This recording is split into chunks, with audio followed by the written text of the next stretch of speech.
खोजे गए, ऐसे बहुत से पशुओं के अस्थि पिंजर मिले हैं जिनका अब कोई भी निशान शेष नहीं रह गया। वे कभी थे।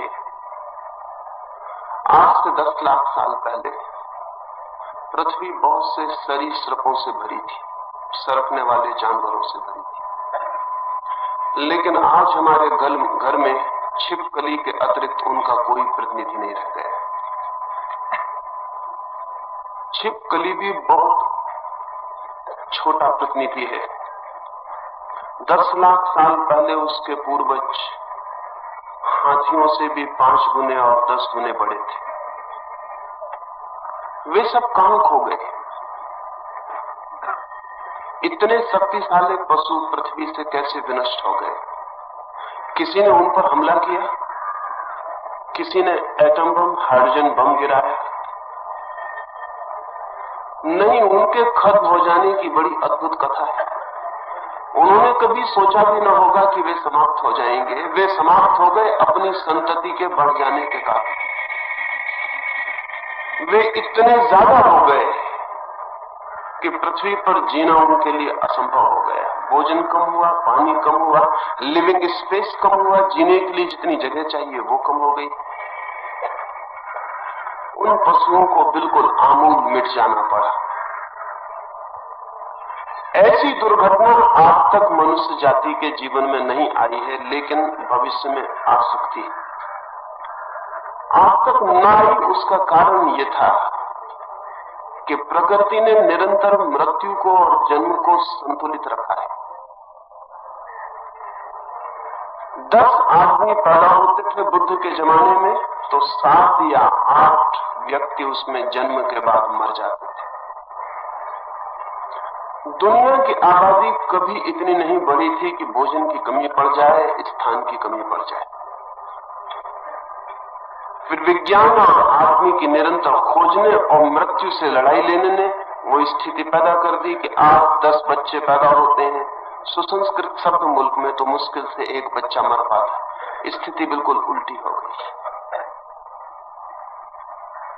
उम्र भी लंबी हुई। आज रूस में 150 वर्ष की उम्र के भी हजारों लोग हैं। औसत उम्र 80 और 82 वर्ष तक कुछ मुल्कों में पहुंच गई। स्वाभाविक परिणाम जो होना था वो ये हुआ कि जन्म की दर तो पुरानी रही, मृत्यु की दर हमने कम कर दी। अकाल होते थे, अकाल बंद कर दिए। महामारियां आती थी, प्लेग होता था, मलेरिया होता था, हैजा होता था, वे हमने कम कर दिए। हमने मृत्यु के बहुत से द्वार रोक दिए और जन्म के सब द्वार खुले छोड़ दिए। मृत्यु और जन्म के बीच जो संतुलन था वो विनष्ट हो गया। 1945 में हिरोशिमा में एटम गिरा। 1 लाख आदमी एटम बम से मरे।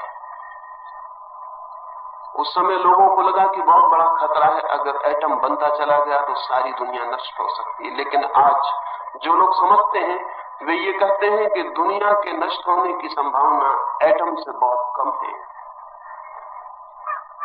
दुनिया के नष्ट होने की संभावना लोगों के मरने की, दुनिया के नष्ट होने की एक नई संभावना है, वो है लोगों के पैदा होने से। 1 एटम बम गिरा के हिरोशिमा में 1 लाख आदमी हमने मारे, लेकिन हम प्रतिदिन 1.5 लाख आदमी सारी दुनिया में बढ़ा लेते हैं। 1 हिरोशिमा, 1.5 हिरोशिमा हम रोज पैदा कर लेते। 1.5 लाख आदमी प्रतिदिन बढ़ जाता है।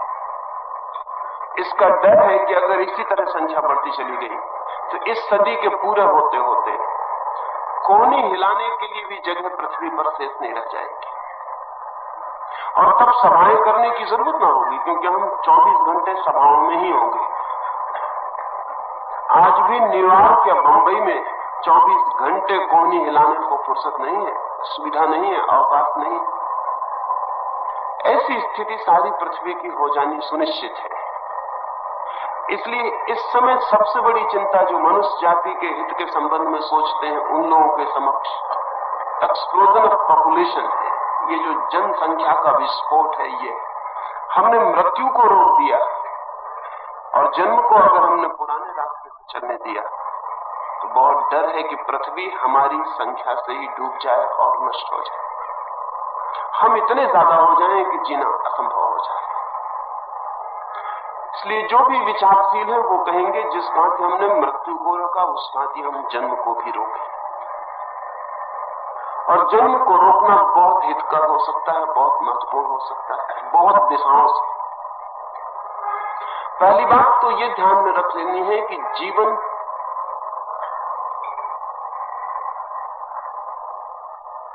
एक अवकाश चाहता है।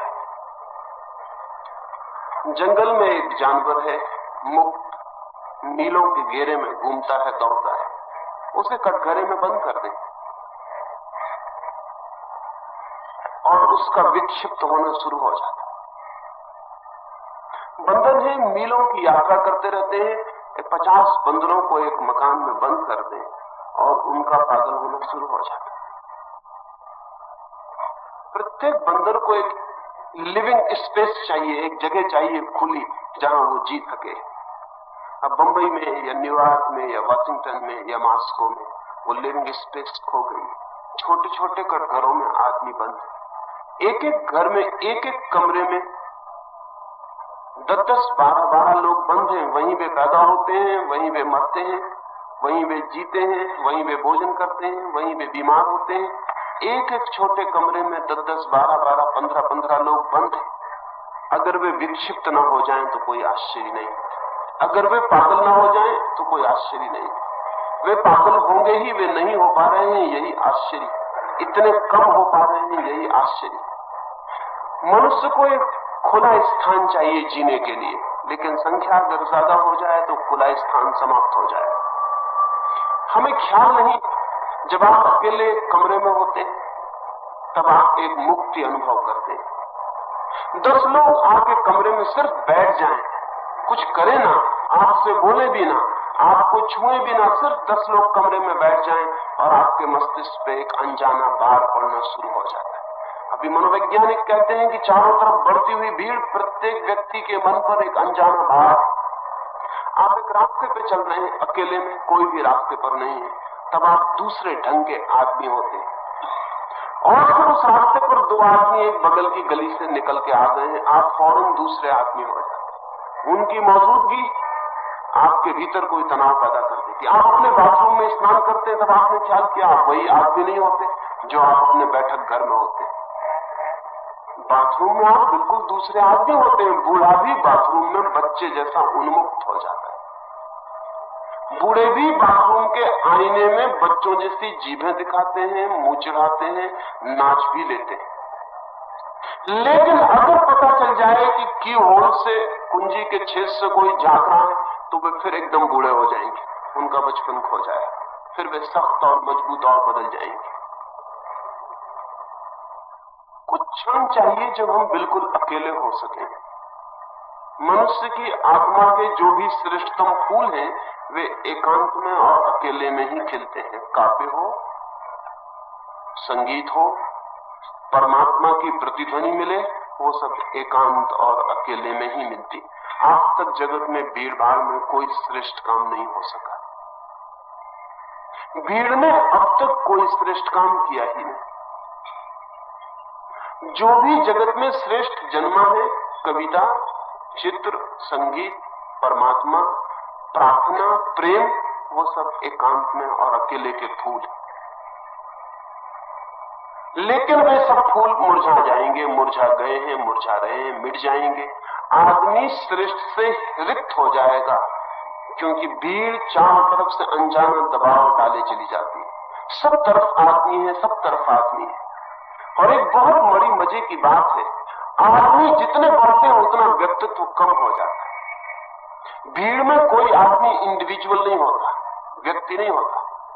भीड़ में नाम मिट जाता है, आइडेंटिटी मिट जाती है, तादाद मिट जाता है। आप कोई नहीं होते, भीड़ के एक अंग होते।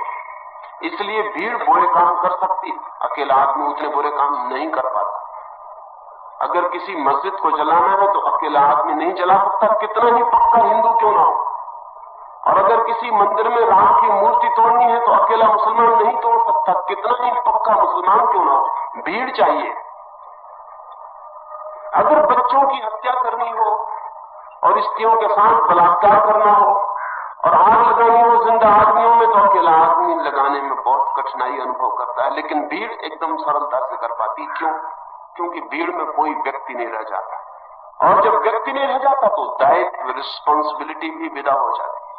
तब हम कह सकते हैं हमने नहीं किया, आप तो सिर्फ भीड़ में सम्मिलित थे। कभी आपने देखा हो अगर भीड़ तेजी से चल रही हो, नारे लगा रही हो, तो आप भी नारे लगाने लगते हैं और आप भी तेजी से चलने लगते हैं। तेजी से चलती भीड़ में आपके पैर भी तेज हो जाते हैं। नारा लगाती भीड़ में आपका नारा भी लगने लगता है। एडोल्फ हिटलर ने अपनी आत्मकथा में लिखा है कि शुरू में मेरे पास बहुत थोड़े लोग थे, 10-15 लोग ही थे, और 10-15 लोगों से कैसे एडोल्फ हिटलर हुकूमत तक पहुंचा, वो बड़ी अजीब कथा है। उसने लिखा है कि मैं अपने 15 लोगों को लेकर सभा में पहुंचता था, 15 लोगों को अलग अलग कोनों पर खड़ा कर देता था, और जब मैं बोलता था तो वे 15 लोगों को पता था कि कब ताली बजानी है। वे 15 लोग ताली बजाते थे, बाकी भीड़ उनके साथ हो जाती थी, बाकी भीड़ भी ताली बजाती थी। कभी आपने ख्याल किया कि जब आप ताली बजाते हैं भीड़ में, तो आप नहीं बजाते, भीड़ बजवा लेती है। जब आप हंसते हैं भीड़ में, तो आप नहीं हंसते, भीड़ हंसवा लेती है। भीड़ संक्रामक, वो कुछ भी करवा लेती है, क्योंकि वो व्यक्ति को मिटा देती है। वो जो व्यक्ति का आत्मा है, वो जो उसका अपना होना है, उसे पोंछ डालती है। अगर पृथ्वी पर भीड़ बढ़ती चली गई तो व्यक्ति विदा हो जाएंगे, भीड़ रह जाएंगी, व्यक्तित्व क्षीण हो जाएगा। क्षीण हुआ, खत्म हो जाएगा, मिट जाएगा। पूछा जा रहा है, यही सवाल नहीं है कि पृथ्वी आगे इतनी भीड़ को लेकर जीने में असमर्थ होगी। अगर हमने कोई उपाय भी कर लिया, समुद्र से खाना निकाल सकेंगे, क्योंकि मजबूरी होगी तो कोई उपाय खोजना पड़ेगा। समुद्र से खाना निकल सकेगा, हो सकता है हवाओं से भी खाना निकाला जा सके, और ये भी हो सकता है कि सूरज की किरणों से हम सीधा भोजन ग्रहण कर सकें। ये सब हो सकता है। सिंथेटिक फूड भी हो सकते हैं, सिर्फ गोलियां खा के भी आदमी जिंदा रह सके। आखिर भीड़ बढ़ती जाएगी तो भोजन का तो हम कोई हल कर लेंगे, लेकिन आत्मा का हल नहीं हो सकेगा। इसलिए मेरे सामने परिवार नियोजन जैसी चीज केवल आर्थिक मामला नहीं है, बहुत गहरे अर्थों में धार्मिक मामला है।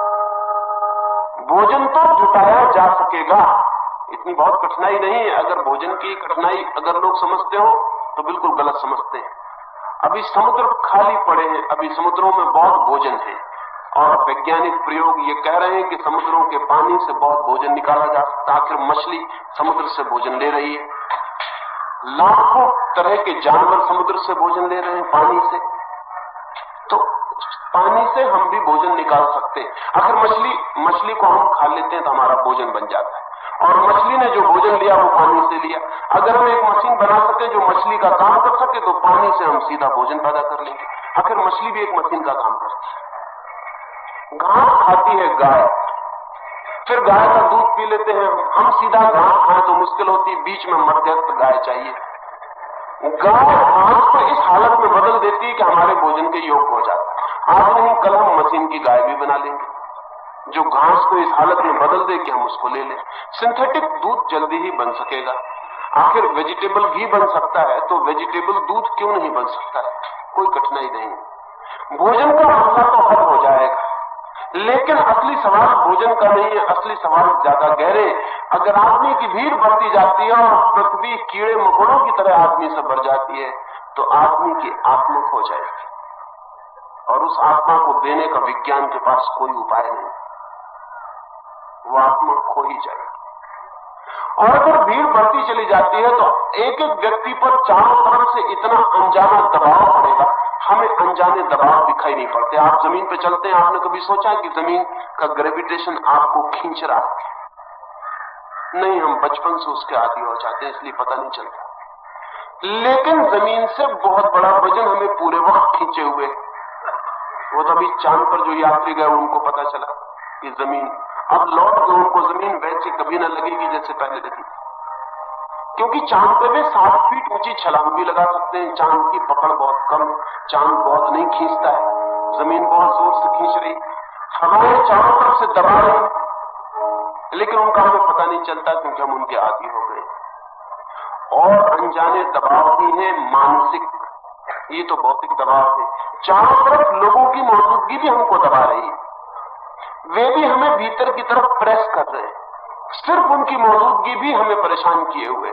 अगर ये भीड़ बढ़ती चली जाती है तो एक सीमा पर पूरी मनुष्यता के न्यूरोटिक विक्षिप्त हो जाने का डर है। सच तो यह है कि आधुनिक मनोविज्ञान, मनोविश्लेषण ये कहता है कि जो लोग पागल हुए जा रहे हैं, उन पागल होने में 90% पागल ऐसे हैं जो भीड़ के दबाव को नहीं सह पा रहे हैं। दबाव चारों तरफ से बढ़ता चला जा रहा है और भीतर दबाव को सहना मुश्किल हुआ जा रहा है। उनके मस्तिष्क की नसें फटी जा रही। इसलिए बहुत गहरे में सवाल सिर्फ मनुष्य के फिजिकल सर्वाइवल, शारीरिक बचाव का नहीं, उसके आत्मिक बचाव का भी है। इसलिए जो लोग ये कहते हो कि संतति नियमन जैसी चीजें अधार्मिक हैं, उन्हें धर्म का कोई पता ही नहीं, क्योंकि धर्म का पहला सूत्र है व्यक्ति को व्यक्तित्व मिलना चाहिए और व्यक्ति के पास एक आत्मा होनी चाहिए, व्यक्ति भीड़ का हिस्सा न रह जाए। लेकिन जितनी भीड़ बढ़ेगी उतना हम व्यक्तियों की फिक्र करने में असमर्थ हो जाएंगे। जितनी भीड़ ज्यादा हो जाएगी उतनी हमें भीड़ की फिक्र करनी पड़ेगी, व्यक्ति की फिक्र नहीं करनी पड़ेगी। जितनी भीड़ बढ़ जाएगी उतना हमें पूरे के पूरे जगत की इकट्ठी फिक्र करनी पड़ेगी। फिर ये सवाल नहीं कि आपको कौन सा भोजन प्रीतिकर और कौन से कपड़े प्रीतिकर और कैसा मकान प्रीतिकर है, ये सवाल नहीं है। कैसा मकान दिया जा सकता है भीड़ को, कैसे कपड़े दिए जा सकते हैं, कैसा भोजन दिया जा सकता है, व्यक्ति का सवाल विदा हो जाता है। तब भीड़ के एक अंश की तरह आपको कितना भोजन, कितना कपड़ा, कैसा उठना, कैसा बैठना, कैसा सोना दिया जा सकता है। अब मैं एक मित्र भी जापान से लौटे, वो कह रहे थे कि जापान में घरों की इतनी तकलीफ है, भीड़ बढ़ती चली जा रही है, तो एक नए तरह के पलंग उन्होंने ईजाद किए। आज में भी आज ईजाद करने पड़ेंगे। मल्टी स्टोरीड पलंग, रात सो भी नहीं सकते अकेले, 10 खाटे एक साथ जुड़ी हुई हैं, एक के ऊपर एक। रात जब आप सोते हैं तो अपनी नंबर की खाट पे चढ़ के सो जाते हैं, बाकी 9 लोग भी अपनी अपनी खाटों पे चढ़ के सो जाते हैं। रात सोने में भी हम भीड़ के बाहर नहीं रह सकेंगे बहुत देर तक, क्योंकि भीड़ घुसती चली आ रही, बढ़ती चली जा रही, वो आपके सोने के कमरे में भी मौजूद हो जाएगी। अब 10 आदमी एक ही खाट पर सो रहे हो तो वो घर कम रह गया, रेलवे कंपार्टमेंट ज्यादा हो गया। रेलवे कंपार्टमेंट में भी 10 टायर सीटें अभी वहां भी नहीं है, लेकिन 10 से ही मामला हल न हो जाएगा। अगर ये भीड़ बढ़ती जाती है तो सब तरह व्यक्ति का एनक्रोचमेंट करेगी। वो जो व्यक्ति है उसको सब तरफ से घेरेगी, सब तरफ से बंद करेगी, और हमें ऐसा कुछ करना पड़ेगा कि जिसमें धीरे धीरे व्यक्ति खोता ही चला जाए, उसकी चिंता ही बंद कर देनी पड़ेगी। मेरी दृष्टि में मनुष्य की संख्या का विस्फोट, जनसंख्या का विस्फोट बहुत गहरे अर्थों में धार्मिक सवाल है, सिर्फ भोजन का आर्थिक सवाल नहीं। दूसरी बात ध्यान देने जैसी है, और वो ये सोचने जैसा है कि आदमी ने अब तक जो भी जीवन की व्यवस्था की थी, समाज की जो व्यवस्था की थी, वे सारी परिस्थितियां बदल गई हैं, लेकिन हम पुरानी व्यवस्था से चिपटे चले जाते हैं, जबकि परिस्थितियां सारी बदल गई हैं। अब कोई परिस्थिति वही नहीं रह गई है जो आज से 5000 साल पहले मनु के जमाने में। जब परिस्थितियां बदल जाती हैं तब भी नियम पुराने ही चलते चले जाते हैं। आज भी घर में एक बच्चा पैदा होता है तो हम बैंड बाजा बजाते हैं, झंडी लगाते हैं, संगीत का इंतजाम करते हैं, शोरगुल करते हैं, प्रसाद बांटते हैं।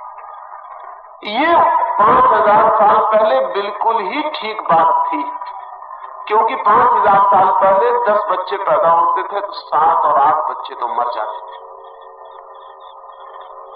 और 5000 साल पहले एक बच्चे का पैदा होना बड़ी घटना थी। समाज के लिए उसकी बड़ी जरूरत थी, क्योंकि समाज में बहुत थोड़े लोग थे, लोग ज्यादा होने चाहिए, नहीं तो पड़ोसी के हमले में जीतना मुश्किल हो जाएगा।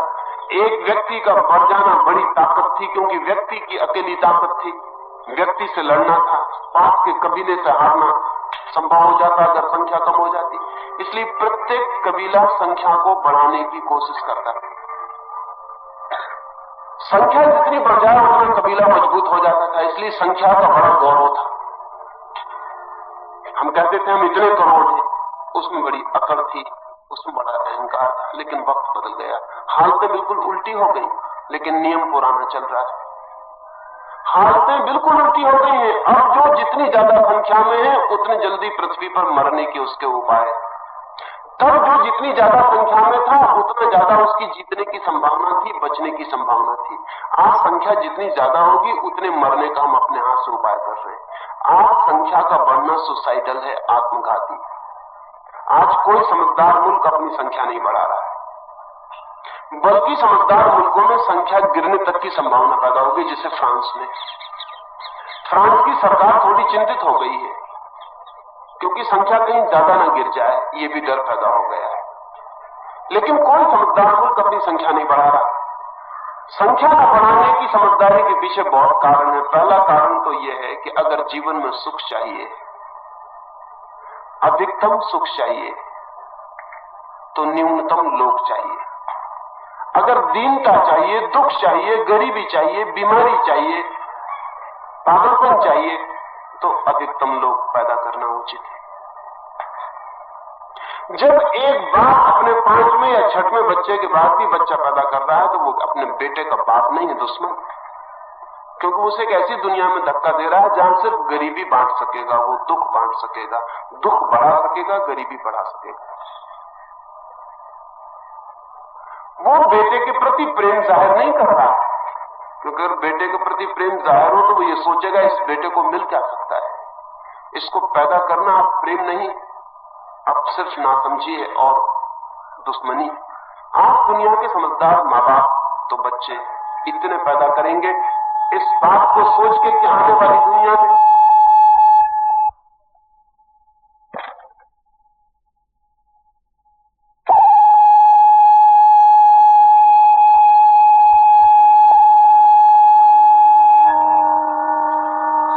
संख्या सुख की दुश्मन हो सकती है। कभी संख्या सुख की मित्र थी, कभी संख्या बढ़ने से सुख बढ़ता था, आज संख्या बढ़ने से दुख बढ़ता है। स्थितियां बिल्कुल बदल गई। आज जिन लोगों को भी इस जगत में सुख की, मंगल की कामना है, उन्हें ये चिंता करनी ही पड़ेगी कि संख्या निरंतर कम होती चली जाए। लेकिन हमारा एक देश है, हम अपने को अभागा मान सकते हैं, हमें उसका कोई भी बोध नहीं, हमें उसका कोई भी ख्याल नहीं। 1947 में हिंदुस्तान पाकिस्तान का बंटवारा हुआ था, तब तो किसी ने सोचा भी ना होगा कि 20 साल में हम पाकिस्तान में जितने लोग गए थे उनसे ज्यादा लोग पैदा कर लेंगे। हमने एक पाकिस्तान फिर पैदा कर लिया। 1947 में जितनी हमारी संख्या थी पूरे हिंदुस्तान पाकिस्तान की मिलकर आज अकेले हिंदुस्तान की उससे ज्यादा है। ये संख्या अगर इसी अनुपात में बढ़ी चली जाती है और फिर दुख बढ़ता है, दारिद्र्य बढ़ता है, दीनता बढ़ती है, बेकारी बढ़ती है, बीमारी बढ़ती है, तो हम परेशान होते हैं, उससे हम लड़ते हैं और हम कहते हैं बेकारी नहीं चाहिए, और हम कहते हैं गरीबी नहीं चाहिए, और हम कहते हैं हर आदमी को जीवन की सब सुविधाएं मिलनी चाहिए, और हम ये सोचते ही नहीं कि जो हम कर रहे हैं उससे हर आदमी को जीवन की सारी सुविधाएं कभी भी नहीं मिल सकती, और जो हम कर रहे हैं उससे हमारे बेटे बेकार रहेंगे, और जो हम कर रहे हैं उससे भिखमंगी बढ़ेगी, गरीबी बढ़ेगी। लेकिन धर्मगुरु है इस मुल्क में जो समझाते हैं कि ये ईश्वर के विरोध में है, ये बात संतति नियमन की बात ईश्वर के विरोध में। इसका ये मतलब हुआ कि ईश्वर चाहता है कि लोग दीन रहें, दरिद्र रहें, भीख मांगे, गरीब हों, भूखे मरे सड़कों पर। अगर ईश्वर यही चाहता है तो ऐसे ईश्वर की चाह को भी इंकार करना पड़ेगा। लेकिन ईश्वर ऐसा कैसे चाह सकता है? लेकिन धर्मगुरु चाह सकते हैं, क्योंकि एक बड़े मजे की बात है, दुनिया में जितना दुख हो धर्मगुरु की दुकान उतनी ही ठीक से चलती है। दुनिया में सुख हो तो उसकी दुकान चलनी बंद हो जाती। धर्मगुरु की दुकान दुनिया के दुख पर निर्भर है। सुखी और आनंदित आदमी धर्मगुरु की तरफ नहीं जाता, स्वस्थ प्रसन्न आदमी धर्मगुरु की तरफ नहीं जाता। दुखी, बीमार, परेशान धर्मगुरु की तलाश करता है। हाँ, सुखी और आनंदित आदमी धर्म की खोज कर सकता है, लेकिन धर्मगुरु की नहीं। सुखी और आनंदित व्यक्ति अपनी तरफ से सीधा परमात्मा की खोज पर जा सकता है, लेकिन किसी का सहारा मांगने नहीं जाता। दुखी और परेशान आदमी आत्मविश्वास खो देता है, वो किसी का सहारा चाहता है, किसी गुरु के चरण चाहता है, किसी का हाथ चाहता है, किसी का मार्गदर्शन चाहता है। दुनिया में जब तक दुख है तभी तक धर्म गुरु टिक सकता है। धर्म तो टिकेगा सुखी हो जाने के बाद भी, लेकिन धर्म गुरु के टिकने का कोई उपाय नहीं। इसलिए धर्म गुरु चाहेगा कि दुख खत्म ना हो जाए, दुख समाप्त ना हो जाए। अजीब अजीब धंधे हैं। मैंने सुना है एक रात एक होटल में बहुत देर तक कुछ मित्र आके शराब पीते रहे, भोजन करते रहे। आधी रात वे विदा होने लगे तो मैनेजर ने होटल के अपनी पत्नी से कहा कि ऐसे भले लोग, ऐसे प्यारे लोग, ऐसे दिल फेंक लोग, ऐसे खर्च करने वाले लोग अगर रोज आए तो हमारी जिंदगी में आनंद ही आनंद हो जाए। चलते वक्त मेहमानों से उसने कहा कि आप कभी कभी आया करें, बड़ी कृपा रही, आप आए, हम बड़े आनंदित हुए। जिस आदमी ने पैसे चुकाए थे उसने कहा भगवान से प्रार्थना करना हमारा धंधा ठीक चले, हम रोज आते रहेंगे। मैनेजर ने पूछा लेकिन आपका धंधा क्या है? उसने कहा ये मत पूछो, तुम तो सिर्फ प्रार्थना करना कि हमारा धंधा ठीक चलता रहे। फिर भी उसने कहा कृपा कर बता तो दें कि धंधा आपका क्या है? उसने कहा मैं मरघट पर लकड़ी बेचने का काम करता हूं, हमारा धंधा रोज चलता रहे, हम बराबर आते रहे। कभी कभी ऐसा होता है धंधा बिल्कुल ही नहीं चलता, कोई गांव में मरता ही नहीं, लकड़ी नहीं बिकती। जिस दिन गांव में ज्यादा लोग मरते हैं उस दिन लकड़ी ज्यादा बिक जाती, धंधा ठीक चल जाता, हम चले आते। आपने सुना होगा ना, डॉक्टर भी कहते हैं जब मरीज ज्यादा होते हैं तो वो कहते हैं सीजन चल रहा है।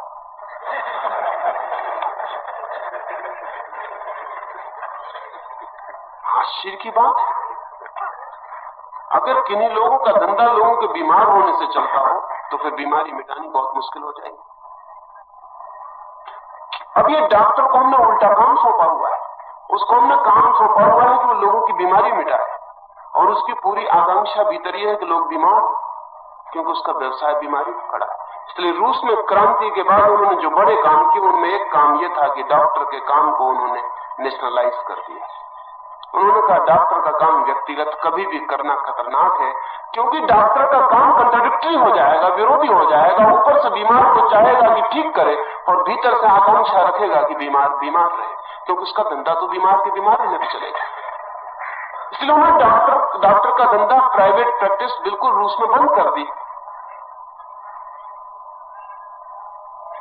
अब डॉक्टर को तनख्वाह मिलती है, बल्कि उन्होंने एक नया प्रयोग किया, और वो ये प्रयोग किया कि अगर एक डॉक्टर को जो एरिया दिया गया, जो क्षेत्र दिया गया, उसमें लोग ज्यादा बीमार होते हैं तो डॉक्टर से एक्सप्लेनेशन पूछा जा सकता है कि इस इलाके में इतने लोग ज्यादा क्यों बीमार हुए। अब डॉक्टर को इसकी फिक्र रखनी पड़ती है कि कोई बीमार न पड़े। तो रूस के स्वास्थ्य में बुनियादी फर्क पड़े। चीन में माओ ने आते से ही वकील के धंधे को नेशनलाइज कर दिया। उसने वकील का धंधा खतरनाक, क्योंकि वकील का धंधा भी कंट्राडिक्टरी है, तो वो इसलिए कि न्याय उपलब्ध हो, और उसकी सारी चेष्टा ये रहती है कि उपद्रव हो, चोरियां हो, हत्याएं हो, क्योंकि उस पर उसका धंधा निर्भर करता है। अगर वो ना हो तो उसके तो जीवन का आधार टूट जाए। धर्म गुरु का धंधा भी बड़ा विरोधी है। वो चेष्टा तो ये करता है लोग शांत हो, आनंदित हो, सुखी हो, लेकिन उसका धंधा इस पर निर्भर है कि लोग अशांत रहें, दुखी हो, बेचैन हो, परेशान, क्योंकि अशांत लोग ही उसके पास पूछने आते हैं कि हम शांत कैसे हो। दुखी आदमी उसके पास आता है कि हमारा दुख कैसे मिटे। दीन दरिद्र उसके पास आता है कि हमारी दीनता दरिद्रता का अंत कैसे हो। धर्म गुरु का धंधा निर्भर है लोगों के बढ़ते हुए दुख पर। इसलिए जब भी दुनिया में दुख बढ़ जाता है तब धर्म गुरु एकदम प्रभावी हो जाता है। अनैतिकता बढ़ जाए तो धर्म गुरु प्रभावी हो जाता है, क्योंकि वो नीति का उपदेश देने लगता है। धर्म गुरु का निर्भर ही इस बात पर है, इसलिए धर्म गुरु तो विरोध करेगा। वो कहेगा कि नहीं, अगर लोग कम होंगे, सुखी हो सकेंगे तो बड़ी मुश्किल हो जाएगी। और भी एक ध्यान रखने की बात है कि धर्मगुरु सारी बातों को ईश्वर पर थोप देता है, और सारे दुनिया के सब धर्मगुरुओं ने सब बातें ईश्वर पर थोप दी, और ईश्वर कभी गवाही देने आता नहीं कि उसकी मर्जी क्या है, तो वो क्या चाहता है, उसकी क्या इच्छा है। इंग्लैंड और जर्मनी अगर युद्ध में हो तो इंग्लैंड का धर्मगुरु समझाता है कि ईश्वर की इच्छा है इंग्लैंड को जिताना, और जर्मनी का धर्मगुरु समझाता है कि ईश्वर की इच्छा है जर्मनी को जिताना। जर्मनी में उसी भगवान से प्रार्थनाएं की जाती हैं कि अपने देश को जिताओ, और इंग्लैंड में पादरी और पुरोहित प्रार्थना करता है कि हे भगवान अपने देश को जिताओ। ईश्वर की इच्छा पर हम अपनी इच्छा थोपते रहे। ईश्वर बेचारा बिल्कुल चुप है, उसका कुछ पता नहीं चलता कि उसकी इच्छा क्या है। अच्छा हो कि हम ईश्वर पर अपनी इच्छाएं न थोपें, बल्कि हम जीवन को सोचें, समझें और वैज्ञानिक रास्ता निकालें। ये भी ध्यान में रखने योग्य है कि जितना समाज समृद्ध होता है उतने कम बच्चे पैदा करता है। गरीब समाज ज्यादा बच्चे पैदा करता है, दीन और दरिद्र और भिखारी समाज और ज्यादा बच्चे पैदा करता है। कुछ कारण है। जितना कोई समृद्ध होता जाता है, आपने कभी न सुना होगा, अक्सर तो होता है, हिंदुस्तान में अक्सर होता है कि बड़े आदमी को अक्सर बेटे गोद लेना पड़ते हैं। जितना समृद्ध कोई होता चला जाता है उतने बच्चे कम पैदा होते हैं। जितना दुखी दीन दरिद्र होता है उतने ज्यादा बच्चे पैदा होते हैं। कुछ कारण है। कारण यह है कि दुखी दीन दरिद्र जीवन की और किसी मनोरंजन और किसी सुख की सुविधा न होने से आदमी सिर्फ सेक्स और यौन में ही सुख लेने लगता है, और कोई उपाय नहीं। एक अमीर संगीत भी सुनता है, साहित्य भी पढ़ता है, चित्र भी देखता है, टेलीविजन भी देखता है, घूमने भी जाता है, पहाड़ की यात्रा भी करता है, उसकी शक्ति बहुत दिशाओं में बह जाती है। एक गरीब आदमी के पास शक्ति बहने का कोई उपाय नहीं रहता, उसके मनोरंजन का कोई उपाय नहीं, क्योंकि सब मनोरंजन खर्चीले। सिर्फ एक सेक्स ऐसा मनोरंजन है जो मुफ्त उपलब्ध है। इसलिए गरीब आदमी बच्चे इकट्ठे करता चला जाता है, वो बच्चे पैदा करता चला जाता है। गरीब आदमी इतने बच्चे इकट्ठा कर लेता है कि और गरीबी बढ़ती चली जाती है, एक विशियस सर्कल पैदा हो जाता है। गरीब ज्यादा बच्चे पैदा करता है, गरीब के बच्चे और गरीब होते हैं, वे और बच्चे पैदा करते जाते हैं, और देश गरीब से गरीब होता चला जाता है। किसी न किसी तरह गरीब आदमी की इस भ्रामक स्थिति को तोड़ना जरूरी है। इसे तोड़ना ही पड़ेगा, अन्यथा गरीबी का कोई पारावार न रहेगा। गरीबी इतनी बढ़ जाएगी कि जीना असंभव हो जाएगा। इस देश में तो बढ़ी गई है और जीना करीब करीब असंभव। कोई मान ही नहीं सकता कि हम जी रहे हैं। अच्छा हो कहा जाए तो हम धीरे धीरे मर रहे हैं। जीने का क्या अर्थ है? जीने का इतना ही अर्थ है कि हम एग्जिस्ट करते हैं, हमारा अस्तित्व है। हम दो रोटी खा लेते हैं, पानी पी लेते हैं और कल तक के लिए और जी जाते हैं। लेकिन जीना ठीक अर्थों में तभी उपलब्ध होता है जब एफ्लुएंस, समृद्धि उपलब्ध हो। जीने का अर्थ है ओवरफ्लोइंग। जीने का अर्थ है जब कोई चीज हमारे ऊपर से बहने लगे। एक फूल है, आपने कभी ख्याल किया कि फूल कैसे खिलता है पौधे पर? अगर पौधे को ठीक खाद न मिले, ठीक पानी न मिले तो पौधा जिंदा रहेगा लेकिन फूल नहीं खिलेगा। फूल ओवरफ्लोइंग। जब पौधे में इतनी शक्ति इकट्ठी हो जाती है कि अब पत्तों को, जड़ों को, शाखाओं को कोई जरूरत नहीं रह जाती, कुछ अतिरिक्त जब पौधे के पास इकट्ठा हो जाता है तब फूल खिलता है। फूल जो है वो अतिरिक्त है, इसलिए फूल सुंदर है, वो अतिरेक है, वो भाव है, वो किसी चीज का बहुत हो जाने से भाव। जीवन में सभी सौंदर्य अतिरेक है, सभी सौंदर्य ओवरफ्लोइंग है, ऊपर से बह जाना। जीवन का सब आनंद भी अतिरेक है। जीवन में जो भी श्रेष्ठ है वो सब ऊपर से बहा हुआ है। महावीर और बुद्ध राजाओं के बेटे हैं, कृष्ण और राम भी राजाओं के बेटे हैं। ये ओवरफ्लोइंग है। ये फूल जो खिले, ये गरीब के घर में नहीं खिल सकते थे। कोई महावीर गरीब के घर में पैदा नहीं होता, कोई बुद्ध भी गरीब के घर में पैदा नहीं होता, और कोई राम भी नहीं और कोई कृष्ण भी नहीं। गरीब के घर में ये फूल नहीं खिल सकते। गरीब सिर्फ जी सकता है,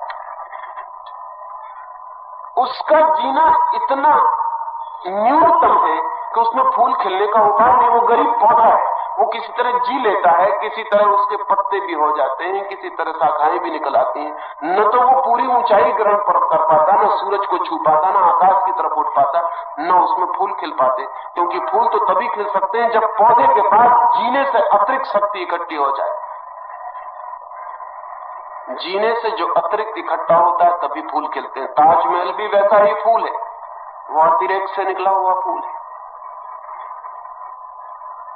जगत में जो भी सुंदर है, साहित्य है, काव्य है, संगीत है, वो सब अतिरिक्त से निकले हुए फूल। गरीब की जिंदगी में फूल कैसे खिल सकते हैं? लेकिन हम रोज अपने को गरीब करने का उपाय करते चले जाएं। और ध्यान रहे, जीवन में जो सबसे बड़ा फूल है परमात्मा का, वो संगीत, साहित्य, काव्य और चित्र और जीवन के छोटे आनंद से भी ज्यादा जब शक्ति ऊपर इकट्ठी होती, तब वो परम फूल खिलता है परमात्मा का। लेकिन गरीब समाज उस फूल के लिए कैसे उपाय बना सकता है? गरीब समाज रोज दीन होता है, रोज हीन होता चला जाता है। गरीब बाप जब 2 बेटे पैदा करता है तो अपने से दुगने गरीब पैदा कर जाता है, उसकी गरीबी भी बढ़ जाती है। हिंदुस्तान कई सैकड़ों सालों से अमीरी नहीं बांट रहा है, सिर्फ गरीबी बांट रहा है। जब एक बाप अपने 4 बेटों में विभाजन करता है तो बाप की संपत्ति नहीं बढ़ती, संपत्ति तो है ही नहीं। बाप ही गरीब था, बाप के पास ही कुछ ना था, वो खुद ही कभी नहीं जी पाया कि अतिरेक का फूल खिल पाए। बाप सिर्फ अपनी गरीबी बांट देता है और 4 और चौगुने गरीब समाज में खड़ा कर जाता है। और विषयक सर्कल, दुष्ट चक्र ये है कि वे 4 बेटे गरीब होने की वजह से सेक्स में ही रस खोजेंगे और बच्चे पैदा करते चले जाएंगे। हाँ, धर्म गुरु सिखाते हैं ब्रह्मचर्य। वे कहते हैं कि गरीब को भी अगर बच्चे नहीं पैदा करना है तो वो ब्रह्मचर्य का पालन करे। मैंने कहा कि मनोरंजन के सब साधन उसे बंद हैं, और धर्मगुरु कहते हैं कि ये एक साधन और मनोरंजन का उसके जीवन में थोड़े रस का है, वो इसको भी ब्रह्मचर्य से बंद कर दे। तब तो गरीब आदमी मर गया। वो चित्र देखने जाता है तो रुपया खर्च होता है, वो संगीत सुनने जाता है तो रुपया खर्च होता है, वो किताब पढ़ने जाता है तो रुपया खर्च होता है। एक सस्ता और मुफ्त मिला साधन था, धर्मगुरु कहता है ब्रह्मचर्य से वो उसे भी बंद कर दे। इसलिए धर्मगुरु समझाते रहते हैं ब्रह्मचर्य की बात, कोई उनकी सुनता नहीं। खुद धर्मगुरु ही नहीं सुनते हैं अपनी बात, कोई नहीं सुनता।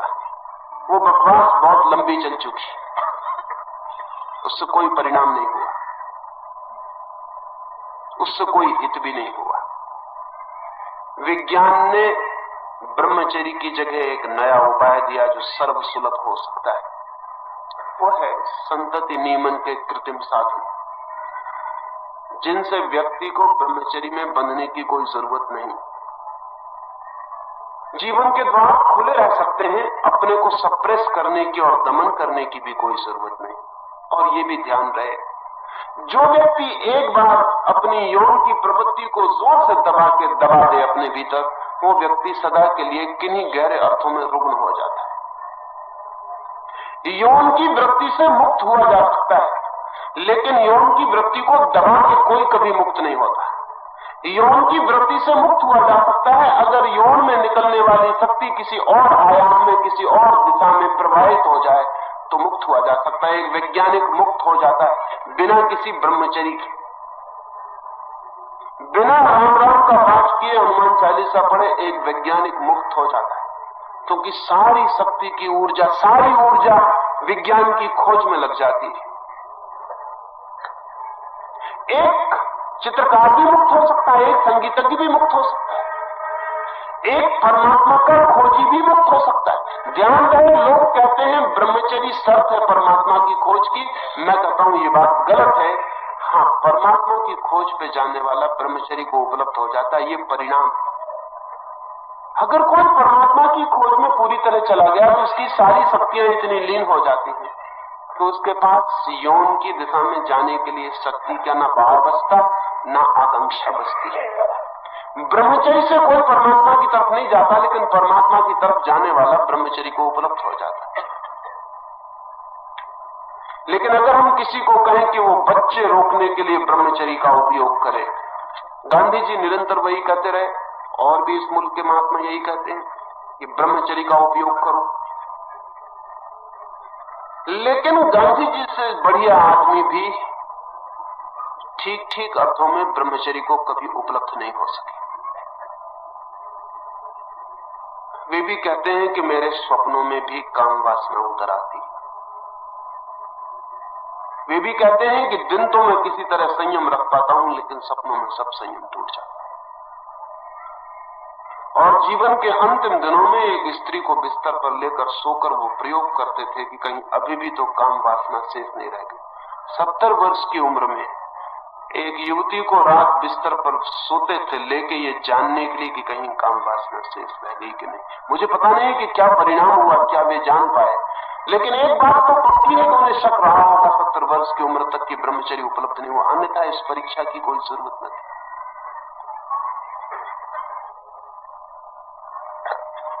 ब्रह्मचर्य की बात एकदम अवैज्ञानिक, अव्यवहारिक है। कृत्रिम साधन का उपयोग किया जा सकता है और मनुष्य के चित्त पर बिना कोई दबाव दिए उसका उपयोग किया जा सकता है। कुछ प्रश्न हैं जो उठाए जाते हैं, उनके भी मैं उत्तर देना पसंद करूंगा। एक प्रश्न अभी में आया तो एक मित्र ने कहा कि अगर ये बात समझाई जाए तो जो समझदार है, बुद्धिजीवी है, इंटेलिजेंसिया है, मुल्क का जो अभिजात वर्ग है, बुद्धिमान समझदार, वो तो रोक लेगा, वो तो संतत नियमन कर देगा, परिवार नियोजन कर लेगा। लेकिन जो दीनहीन है, गरीब है, बेपढ़ा लिखा गांव का है, ग्राम में है, जो सुनता ही नहीं, किसी की समझता भी नहीं, वो बच्चे पैदा करता चला जाए, तो लंबे अरसे में परिणाम यह होगा कि बुद्धिमानों के बच्चे कम हो जाएंगे और गैर बुद्धिमानों के बच्चों की संख्या बढ़ जाएगी, जो कि अहितकर हो सकता है। ये प्रश्न उचित ही है उठाना। इसे एक तरह से और भी धर्मगुरु उठाते हैं। वो ये कहते हैं कि मुसलमान तो सुनते नहीं, ईसाई सुनते नहीं, कैथोलिक मानते नहीं कि संतत नियमन करना चाहिए, वो कहते हैं हमारे धर्म के विरोध में, मुसलमान फिक्र नहीं करता। हिंदू अगर फिक्र करेगा तो हिंदू धर्मगुरु कहते हैं कि हिंदू सिकुड़ते चले जाएंगे, मुसलमान और ईसाई बढ़ते चले जाएंगे, 50 साल में मुश्किल हो जाएगी, हिंदू ना कुछ हो जाएंगे और मुसलमान और ईसाई बढ़ जाएंगे। इस बात में भी थोड़ा अर्थ है। इन दोनों के संबंध में मैं ये कहना चाहूंगा कि पहली तो बात यह है कि संतत नियमन अनिवार्य होना चाहिए, कंपल्सरी, वॉलंटरी नहीं। जब तक हम एक एक आदमी को समझाने की कोशिश करेंगे कि तुम्हें संतत नियमन करवाना चाहिए, तब तक इतनी देर हो चुकी होगी कि संतत नियमन का कोई अर्थ नहीं रह जाएगा। मैं अभी एक घटना पढ़ रहा था, एक अमेरिकी विचारक ने लिखा है कि इस वक्त सारी दुनिया में जितने डॉक्टर परिवार नियोजन में सहयोगी हो सकते हैं, अगर वे सबके सब लाके भी एशिया में लगा दिए जाएं और वे बिल्कुल न सोएं, सुबह से लेकर दूसरी सुबह तक ऑपरेशंस करते रहें, तो भी एशिया को उस स्थिति में लाने के लिए जहां जनसंख्या सीमा में आ जाए 500 वर्ष लगेंगे। और 500 वर्षों में तो हमने इतने पैदा कर दिए होंगे बच्चे कि जिसका कोई हिसाब नहीं रह जाएगा। ये दोनों संभावनाएं नहीं है। सारे दुनिया के डॉक्टर एशिया में लाके लगाए नहीं जा सकते, और लगा भी दिए जाए तो 500 वर्षों में ये संभावना अगर हो पाए तो 500 वर्षों में हम खाली थोड़ी बैठे रहेंगे, हम प्रतीक्षा थोड़ी करते रहेंगे 500 वर्षों तक कि जब आपके 500 वर्ष पूरे हो जाए तब तक हम चुप बैठे रहेंगे। 500 वर्षों में हम क्या कर डालेंगे?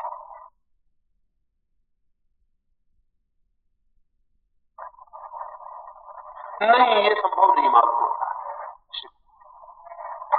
समझाने बुझाने के प्रयोग से तो रास्ता दिखाई नहीं पड़ता। संतति नियमन अनिवार्य करना होगा, और ये अलोकतांत्रिक नहीं है। हम हत्या को अनिवार्य किए हुए हैं कि कोई हत्या नहीं कर सकता, ये अलोकतांत्रिक नहीं। हम कहते हैं कोई किसी आदमी को हत्या का हक नहीं है, लेकिन ये डेमोक्रेसी के खिलाफ नहीं है। अभी मैं अहमदाबाद में बोल रहा था तो मुझे कई पत्र आए कि आप कहते हैं अनिवार्य करते हैं संतत नियमन, तो ये तो लोकतंत्र का विरोध है। मैंने उनको कहा कि एक आदमी की हत्या करने से जितना नुकसान होता है, आज उससे 1000 गुना ज्यादा नुकसान एक बच्चे को पैदा करने से होता है। एक आदमी आत्महत्या कर लेता है, उससे जितना नुकसान होता है उतना एक आदमी एक बच्चे को पैदा करता है, उससे 1000 गुना नुकसान होता है। संतत नियमन अनिवार्य होना चाहिए, तब गरीब और अमीर और बुद्धिमान और गैर बुद्धिमान का सवाल नहीं रह जाता। अनिवार्य होना चाहिए तब हिंदू मुसलमान और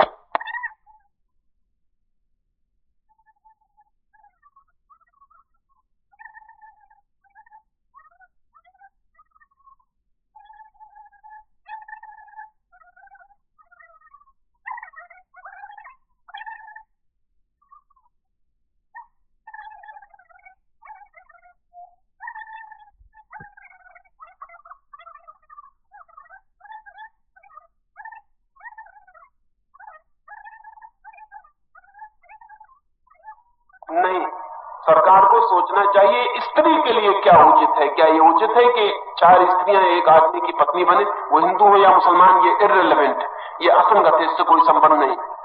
4 स्त्रियां एक आदमी की पत्नियां बने, ये बात ही अमानवीय है।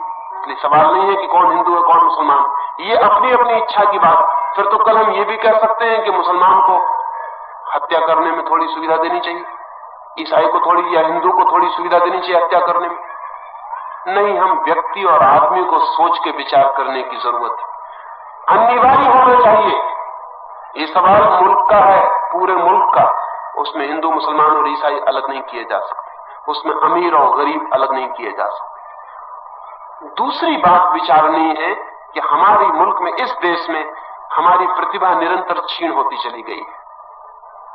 अगर हम आगे भी ऐसे ही बच्चा पैदा करना जारी रखते हैं तो संभावना है कि हम सारे जगत में प्रतिभा में धीरे धीरे और पिछड़ते चले जाएं। अगर इस जाति को ऊंचा उठना हो, स्वास्थ्य में, सौंदर्य में, चिंतना में, प्रतिभा में, मेधा में, तो हमें प्रत्येक आदमी को बच्चे पैदा करने का हक नहीं देना चाहिए।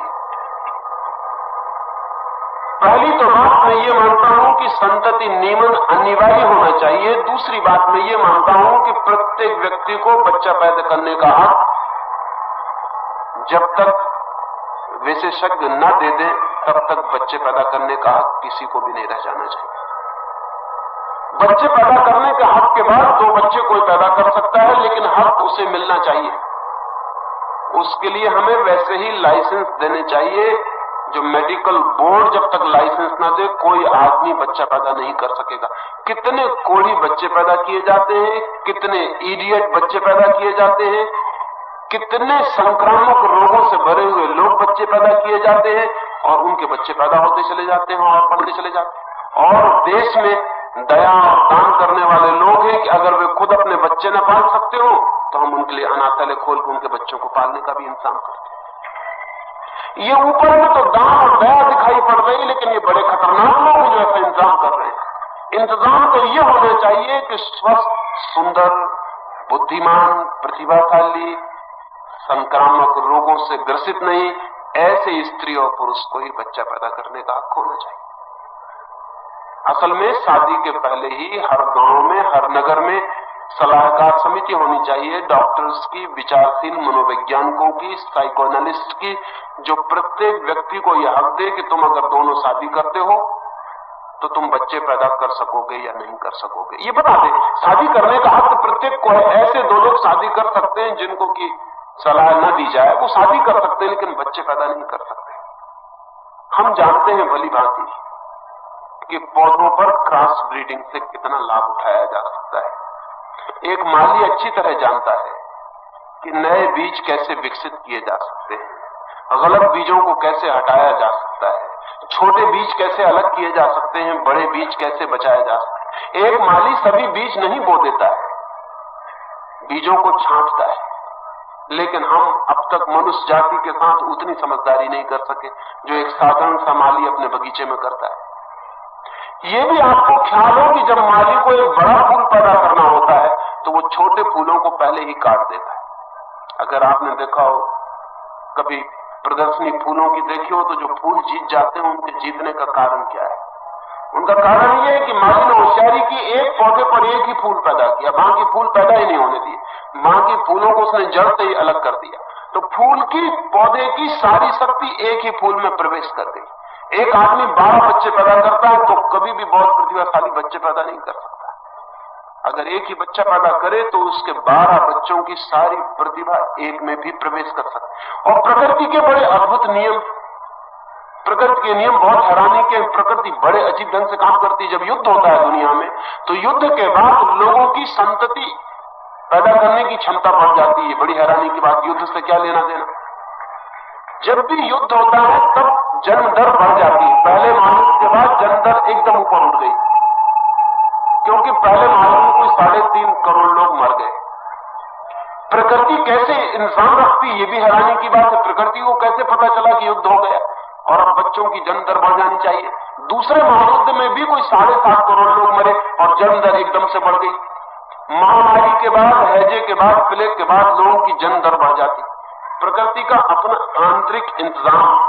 अगर एक आदमी 50 बच्चे पैदा करे तो उसकी शक्ति 50 पर बिखर जाती है। अगर वो एक ही बच्चे पर केंद्रित करे तो उसकी शक्ति, उसकी प्रतिभा प्रकृति एक ही बच्चे में भी डाल देती है। मैं देख रहा था तो बहुत हैरान हुआ। जब बच्चे पैदा होते हैं तो 100 लड़कियां पैदा होती हैं, 116 लड़के पैदा होते हैं। ये हम पाते सारी दुनिया में। अभी बड़े मजे की बात है कि 116 लड़के किस लिए पैदा करना? 16 लड़के बेकार रह जाएंगे, इनको कौन लड़की मिलेगी? 100 लड़कियां पैदा होती हैं, 116 लड़के पैदा होते हैं। लेकिन प्रकृति का इंतजाम बहुत ही अद्भुत है, बहुत गहरा है। वो लड़कियों को कम पैदा करती है और लड़कों को ज्यादा, क्योंकि उम्र पाते पाते, मैच्योर होते होते, प्रौढ़ होते होते 16 लड़के मर जाएंगे और संख्या बराबर हो जाएगी। असल में लड़कियों की जिंदगी में जीने का रेसिस्टेंस लड़कों से ज्यादा है, इसलिए 16 लड़के ज्यादा पैदा करती है प्रकृति, ताकि भूल चूक ना हो। 16 लड़के मर जाएंगे, 100 लड़कियां रह जाएंगी, 100 लड़के रह जाएंगे। 14 साल के बाद संख्या बराबर हो जाएगी। सारी दुनिया में 14 साल के बाद संख्या बराबर हो जाएगी। वो 16 लड़के भूल चूक से बचने के लिए कि कोई लड़कियां खाली न रह जाएं, बिना लड़कों के न रह जाएं, इतना इंतजाम किया हुआ है। वो 116 लड़कियों की जिंदा रहने की शक्ति लड़कों से ज्यादा। आमतौर से पुरुष सोचता है हम सब तरह से शक्तिमान है, इस भूल में कभी मत पड़ना। कुछ बातों को छोड़कर स्त्रियां पुरुषों से कई अर्थों में ज्यादा शक्तिमान, जैसे उनका रेसिस्टेंस, उनकी प्रतिरोध की शक्ति ज्यादा है। इसलिए तो हम शादी करते हैं तो हम 4-5 साल उम्र बड़ा लड़का खोजते हैं। आपने कभी ख्याल किया क्यों खोजते हैं? वो इसलिए खोजते हैं कि अगर लड़कियां बराबर उम्र के खोजी जाएं तो दुनिया में विधवाएं छूट जाएंगी, लड़के पहले मर जाएंगे। 70 साल में लड़के मर जाएंगे और स्त्रियां 75 और 76 साल तक जिंदा रह जाएंगी। तो सारी स्त्रियां विधवा रह जाएंगी पृथ्वी पर। वो विधवा न रह जाए इसलिए हम 5 साल का फर्क रखते हैं। पुरुष की जीने की क्षमता स्त्री से कम, बीमारी सहने की क्षमता भी स्त्री से कम, जिंदगी में मुसीबतों में से गुजर जाने की क्षमता भी पुरुष की कम। क्या प्रकृति ने स्त्री को ये सारी क्षमता इसलिए दी है कि वो बच्चे को पैदा करने की, बच्चे को झेलने की, बच्चे को बड़ा करने की इतनी तकलीफदेह प्रक्रिया है, उस सबको वो झेल सके। प्रकृति इंतजाम कर लेती है। अगर हम बच्चे कम पैदा करेंगे तो प्रकृति जो अनेक बच्चों को प्रतिभा देती थी वो एक बच्चे पर ही डाल देगी। लेकिन वैज्ञानिक चिंतन हमारा नहीं है। आदमी इसलिए पिछड़ा हुआ है कि हम दूसरी चीजों के संबंध में वैज्ञानिक चिंतन कर लेते हैं, लेकिन आदमी के संबंध में नहीं कर पाते। आदमी के संबंध में हम बड़े अवैज्ञानिक। हम कहते हैं हम कुंडली मिलाएंगे, हम कहते हैं कि हम ब्राह्मण हैं तो हम ब्राह्मण से ही शादी करेंगे। विज्ञान तो कहता है कि शादी जितनी दूर हो उतने अच्छे बच्चे पैदा होंगे। अगर अंतर जातीय हो तो बहुत अच्छा, अगर अंतरदेशीय हो तो और अच्छा, अगर अंतरराष्ट्रीय हो तो और अच्छा, और अगर आज नहीं कल मंगल या कहीं आदमी मिल जाए तो अंतरग्रही इंटरप्लेनेटरी हो तो और अच्छा। क्योंकि हम जानते हैं भली भांति कि अगर अंग्रेज सांड लाया जाए और हिंदुस्तानी गाय हो तो जो बच्चे पैदा होते हैं उनका मुकाबला नहीं। वो क्रॉस ब्रीडिंग जो बच्चे पैदा करती है उनका मुकाबला नहीं। कब हम आदमी के संबंध में समझ का उपयोग करेंगे? अगर हम समझ का उपयोग करेंगे तो जो हम जानवर के साथ कर रहे हैं वही समझ जो फूल के साथ कर रहे हैं आदमी के साथ भी करनी जरूरी है। ज्यादा अच्छे बच्चे पैदा किए जा सकते हैं, ज्यादा स्वस्थ, ज्यादा उम्र तक जीने वाले, ज्यादा शक्तिशाली, ज्यादा प्रतिभाशाली, लेकिन उसके लिए कोई व्यवस्थापन देने की जरूरत है। परिवार नियोजन मनुष्य के वैज्ञानिक संतति नियोजन का पहला कदम। अभी और कदम उठाने पड़ेंगे, ये तो सिर्फ पहला कदम, लेकिन इस पहले कदम से एक क्रांति हो जाती है। वो क्रांति आपके ख्याल में नहीं, वो मैं आपको कहना चाहता हूं। बड़ी जो क्रांति हो जाती है परिवार नियोजन की व्यवस्था से वो ये है, वो क्रांति ये है कि हम पहली दफे सेक्स को, यौन को संतति से तोड़ देते हैं। अब तक यौन संभोग का अर्थ था संतति का पैदा होना। अब हम दोनों को तोड़ देते हैं। अब हम कहते हैं कि संभोग हो सकता है, संतति के पैदा होने की कोई अनिवार्यता नहीं। यौन और संतति को हम 2 हिस्सों में तोड़ रहे हैं। ये बहुत बड़ी क्रांति है। इसका मतलब अंततः ये होगा कि अगर यौन से संतति के पैदा होने की संभावना नहीं है, यौन से हम संतति को अलग कर देते हैं, तो कल हम ऐसी संतति को भी पैदा करने की व्यवस्था करेंगे जिसका हमारे यौन से कोई संबंध ना हो। वो दूसरा कदम होगा।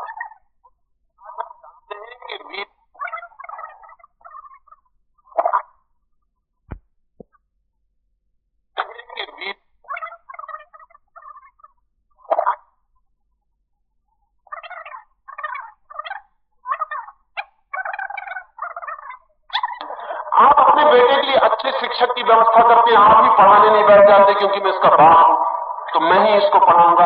आप अपने बेटे के लिए अच्छा टेलर खोजते हैं, आप ही कमीज बनाने नहीं बैठ जाते कि मैं इसका बाप हूं। आप अपने बेटे के लिए अच्छा डॉक्टर खोजते हैं, आप ही ऑपरेशन नहीं करने लगते क्योंकि मैं इसका बाप हूं। तो आप अपने बेटे के लिए पहले दिन से अच्छा वीरिकण क्यों न खोजे। संतति नियमन का अंतिम परिणाम वो होने वाला है कि हम वीरिकणों के बाबत व्यवस्था कर सकेंगे। आइंस्टीन का वीरिकण उपलब्ध हो सकता हो, और एक आदमी के पास कितने वीरिकण, कभी आपने सोचा? एक संभोग में एक आदमी इतने वीरिकण खोता है कि उससे 1 करोड़ बच्चे पैदा हो सकते, और एक आदमी जिंदगी में अंदाजन 4000 बार संभोग करता है, यानी 4000 करोड़ बच्चे का बाप एक आदमी बन सकता है। एक आदमी के वीरिकण अगर संरक्षित हो सके तो एक आदमी 4000 करोड़ बच्चों का बाप बन सकता है। एक आइंस्टीन 4000 करोड़ बच्चों को जन्म दे सकता है। एक बुद्ध 4000 करोड़ बच्चों को जन्म दे सकता है। क्या उचित न होगा कि हम आदमी के बाबत विचार करें और हम इस बात की खोज करें? लेकिन संतति नियमन ने पहली घटना पूरी कर दी। हमने सेक्स को तोड़ दिया। हम कहते हैं कि बच्चे की फिक्र छोड़ दो, संभोग किया जा सकता है, संभोग का सुख लिया जा सकता है, बच्चे की चिंता की कोई जरूरत नहीं। जैसे ही ये बात स्थापित हो जाएगी, दूसरा कदम भी उठाया जा सकेगा, और वो ये कि अब तुम संभोग करते हो जिससे उससे ही बच्चा पैदा हो, तुम्हारे ही संभोग से बच्चा पैदा हो, ये भी अवैज्ञानिक है। हम और अच्छी व्यवस्था की जा सकती है, और अच्छा वीरिकण उपलब्ध किया जा सकता है, वैज्ञानिक व्यवस्था की जा सकती है, और तुम्हें वीरिकण मिल सकता है। क्योंकि अब तक हम उसको सुरक्षित नहीं रख सकते थे, अब तो सुरक्षित रखा जा सकता है। अब जरूरी नहीं है कि आप जिंदा हो तभी आपका बेटा पैदा हो, आपके मरने के 10,000 साल बाद भी आपका बेटा पैदा हो सकता है। इसलिए अब जल्दी करने की जरूरत नहीं कि मेरा बेटा मेरी जिंदा रहने में पैदा हो जाए, वो बाद में 10,000 साल बाद भी पैदा हो सकता है। अगर मनुष्यता ने समझा कि आपका बेटा पैदा करना है तो आपके लिए सुरक्षा कर सकती है, आपका बच्चा कभी भी पैदा हो सकता है। अब बाप और बेटे का अनिवार्य संबंध उस हालत में नहीं रह जाएगा जिस हालत में अब तक था, वो टूट जाएगा। एक क्रांति हो रही है, लेकिन इस देश में हमारे पास समझ बहुत कम है। अभी तो हम संतति नियमन को ही नहीं समझ पा रहे। वो पहला कदम है, वो सेक्स मॉरलिटी के संबंध में पहला कदम है। और एक दफा सेक्स की पुरानी मॉरलिटी, पुरानी नीति टूट जाए तो इतनी क्रांति होगी जिसका हिसाब लगाना मुश्किल है, क्योंकि हमें पता ही नहीं है कि जो भी हमारी नीति है वो किसी पुरानी यौन व्यवस्था से संबंधित है। यौन व्यवस्था पूरी टूट जाए तो पूरी नीति बदल जाएगी। धर्म गुरु इसलिए भी डरा हुआ है, गांधी जी और विनोबा जी इसलिए भी डरे हुए हैं। वो डरे हुए हैं इसलिए कि अगर ये कदम उठाया गया तो ये पुरानी पूरी नैतिक व्यवस्था को तोड़ देगा, नई नीति विकसित हो जाएगी। अपने आप नई नीति विकसित हो जाएगी, क्योंकि पुरानी नीति का कोई अर्थ नहीं रह जाएगा। अब तक पुरुष के दबाव में थी स्त्री, और स्त्री को निरंतर दबाया जा सकता था। पुरुष अपने सेक्स के संबंध में स्वतंत्रता बरत सकता था, क्योंकि उसको पकड़ना मुश्किल था। इसलिए पुरुष ने एक ऐसी व्यवस्था बनाई थी जिसमें स्त्री की पवित्रता का पूरा इंतजाम रखा था और अपनी स्वतंत्रता का पूरा इंतजाम रखा था। इसलिए स्त्री को सती होना पड़ता था, पुरुष को नहीं। इसलिए स्त्री के कुंवारे होने पर भारी बल था, पुरुष के कुंवारे होने की कोई चिंता न थी। इसलिए अभी भी माताएं और स्त्रियां कहती हैं कि लड़के तो लड़के हैं, लेकिन लड़कियों के संबंध में हिसाब अलग है। अगर संतति नियमन की बात पूरी होगी, और होनी ही पड़ेगी, तो लड़कियां भी लड़कों जैसी ही हो जाएंगी, मुक्त। उनको फिर बांधने और दबाने का उपाय नहीं। लड़कियां उपद्रव में पड़ जा सकती थीं क्योंकि उनको गर्भ रह जा सकता था, पुरुष उपद्रव में नहीं पड़ता था क्योंकि उसको गर्भ का कोई डर न था। नई व्यवस्था ने लड़कियों को भी लड़कों की स्थिति में खड़ा कर दिया, पहली दफे स्त्री और पुरुष की समानता सिद्ध हो सकेगी, जो अब तक नहीं हो सकती थी। चाहे हम कितना ही चिल्लाते कि स्त्री और पुरुष समान और समान नहीं हो सकते थे, क्योंकि पुरुष स्वतंत्रता बरत सकता था बिना पकड़े जाने के डर के, स्त्री स्वतंत्रता नहीं बरत सकती थी। विज्ञान की व्यवस्था ने स्त्री को पुरुष के निकट खड़ा कर दिया। अब वे दोनों बराबर स्वतंत्र हैं। अगर पवित्रता निश्चित करनी है तो दोनों को समान निश्चित करनी पड़ेगी, और अगर स्वतंत्रता तय करनी है तो दोनों समान रूप से स्वतंत्र होंगे। बर्थ कंट्रोल, संतति नियमन के कृत्रिम साधन स्त्री को पहली बार पुरुष के समकक्ष बिठाते हैं। बुद्ध नहीं बिठा सके, महावीर नहीं बिठा सके, अब तक दुनिया का कोई महापुरुष नहीं बिठा सका स्त्री को। कहा हमने कि दोनों बराबर है, लेकिन वो बराबर हो नहीं सके, क्योंकि उनकी एनाटॉमी, उनकी शरीर की व्यवस्था, खासकर गर्भ की व्यवस्था कठिनाई में डाल देती थी। स्त्री कभी भी पुरुष की तरह स्वतंत्र नहीं हो सकती। आज पहली दफे स्त्री भी स्वतंत्र हो सकती। अब इसके दो ही अर्थ होंगे, या तो स्त्री स्वतंत्र की जाए या पुरुष की अब तक की जो स्वतंत्रता थी उसको पुनर्विचार किया जाए। सारी नीति को बदलना पड़ेगा। इसलिए धर्मगुरु परेशान है, अब मनु की नीति नहीं चल सकेगी, क्योंकि सारी व्यवस्था बदल जाएगी। और इसलिए उनकी घबराहट स्वाभाविक है, लेकिन बुद्धिमान लोगों को समझ लेना चाहिए कि उनकी घबराहट, उनकी नीति को बचाने के लिए मनुष्यता की हत्या नहीं की जा सकती। उनकी नीति जाती हो कल तो आज चली जाए, लेकिन मनुष्यता का बचना ज्यादा महत्वपूर्ण और ज्यादा जरूरी है। मनुष्य रहेगा तो हम नई नीति खोज लेंगे, और मनुष्य न रहा तो मनु की और याज्ञवल्क्य की किताबें सड़ जाएंगी और गल जाएंगी और नष्ट हो जाएंगी, उनको कोई बचा भी नहीं सकता है। परिवार नियोजन में मैं मनुष्य के भविष्य के लिए बड़ी क्रांति की संभावनाएं देखता हूं। इतना ही नहीं कि आप 2 बच्चों पर रोक लेंगे अपने को, बल्कि अगर परिवार नियोजन की फिलसफी, उसका पूरा दर्शन हमारे ख्याल में आ जाए तो हमें मनुष्य की पूरी नीति, पूरा धर्म, अंततः परिवार की पूरी व्यवस्था और अंतिम रूप से समाज का पूरा ढांचा बदल जाएगा। कभी छोटी चीजें सब बदल देती हैं जिनका हमें ख्याल नहीं होता। मैं परिवार नियोजन और कृत्रिम साधनों के पक्ष में हूं, क्योंकि मैं अंततः जीवन को चारों तरफ से क्रांति से गुजरा हुआ देखना चाहता हूं। एक छोटी सी कहानी अपनी बात में पूरा कर दूंगा। चीन से एक आदमी ने, जर्मनी में एक विचारक था, उसको एक छोटी सी पेटी भेजी, लकड़ी की पेटी। बहुत खूबसूरत खुदाव था उस पेटी पर। अपने मित्र को उसने वो पेटी भेजी, एक लेखक को, और कहा कि एक ही शर्त है मेरी